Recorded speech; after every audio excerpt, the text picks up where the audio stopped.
这个男护士1年换9份工作，他每次工作的地方都发生命案，却没有一家医院起诉过他，这到底怎么回事呢？男人名叫查理，这天他又找到一份新工作，在这里他认识了另一个女护士艾米。艾米是2个女儿的单亲妈妈，生活不易，且她的身体也出现了问题。这天她正在医院里熟悉业务，热心的艾米上前跟她攀谈，查理也因此更快熟悉医院的环境。第2天，查理发现艾米在休息室里状态不佳，一问才知道艾米患有心脏病。他不但没有揭发她，还细心地询问为何不做手术。艾米流着泪告诉他，她是个单亲妈妈，微薄的工资只够生活开支，根本没有多余的钱做手术了。只要她再坚持几个月，拿到医院的医保。查理听后心生怜悯，表示会帮助艾米度过难关。之后，艾米和查理都被分派到重症监护室。查理尽可能地帮助艾米，让艾米不再受病痛的困扰。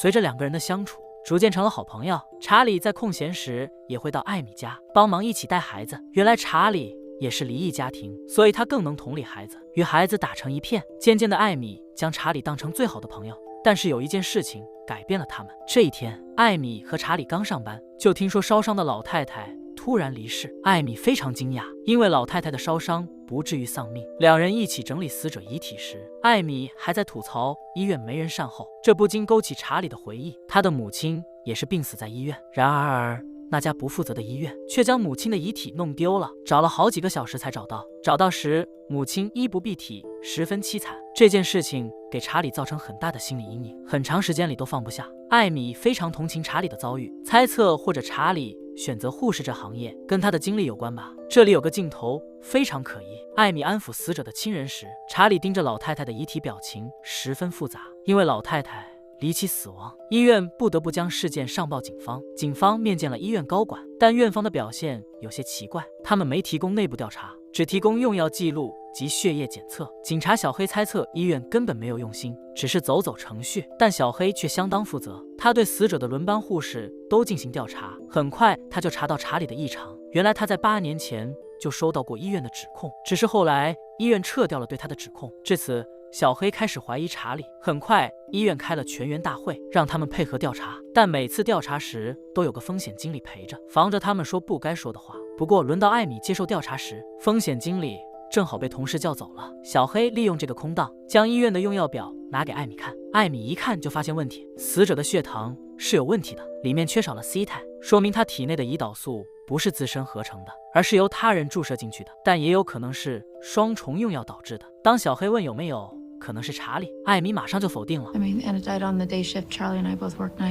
而且这种低级错误他们也不可能会犯。这天，艾米正给患者做心肺复苏，突然心脏病患了。查理从一旁的取药机给艾米取药，当艾米缓过来时，表示这样违规取药会被医院发现的。但查理表示取药机有 bug。查理不仅在工作帮他，还陪他去别的医院看病，生活中也常常陪伴他的女儿。这样的人很难让他将他与杀人犯联想在一起。另一边，小黑在调查过程中也处处受阻，风险经理提供的资料很少，3、2句话就想将他打发，使案件陷入了困境。然而接下去又一件事情让案件有了转机。这天，医院又来了一名年轻女病人。前一天晚上，女病人精神状态非常好，但在第2晚就变得神志不清，手上一点力气都没有，而且瞳孔涣散。艾米立即通知女病人的丈夫过来。就在此时，艾米也收到同事送来的化验单，没错，她又在化验单里发现了胰岛素。最终女病人经抢救无效死亡。也是这时候起，艾米开始怀疑查理，但是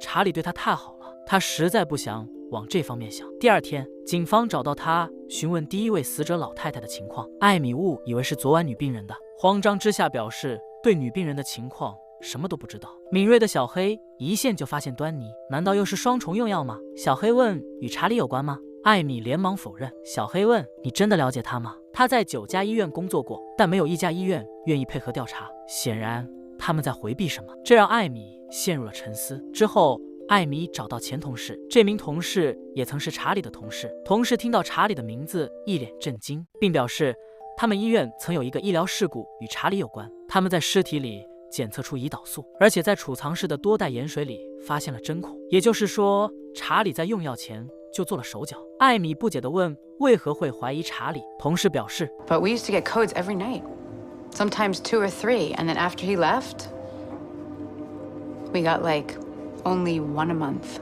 就此，艾米连忙回到医院检查盐水袋，果然发现了针孔。隔天，艾米就将自己的发现告诉小黑。小黑表示，这证据明显不足，而且医院不肯提供完整的用药记录。艾米表示愿意找机会拷贝出来。现在他们只差实实在在的尸检报告。就此，他们找上了第2位死者身上。他们说服了死者的丈夫挖出死者尸体，当天就做了尸检。而艾米也趁着值夜班考出了用药记录。就此，他们推测出查理的作案手段及时间。查理利用取药机的 bug， 他在取出了胰岛素后点击取消，这样后台上就不会显示他的用药记录了。但小黑表示，取药机的 bug 不能作为证据指证查理。另一边，医院也发现了查理的问题，但为了不暴露医院的失职，随便找了个理由将查理开除了，这让案件陷入了困局。唯一的好处是查理不能再接触病人了。小黑决定让艾米出手，凭他们的友谊，看能不能让查理亲口承认犯罪的事实。他们约在一家咖啡馆里，查理一脸兴奋地表示他找到新工作。聊着聊着，艾米提到那2起案件，没想到一向温柔的查理突然情绪激动，他什么也没有说就离开了。这次计划失败，警方没办法，于是找了借口拘留他48小时，看能不能审出有用的线索。警员小心翼翼地询问着，但查理就是闭口不谈。接着情绪变得癫狂起来。不得不说，小雀斑这段演技太好了。I can't, I can't, I can't, I can't, I can't, I can't, I can't, I can't, I can't, I can't。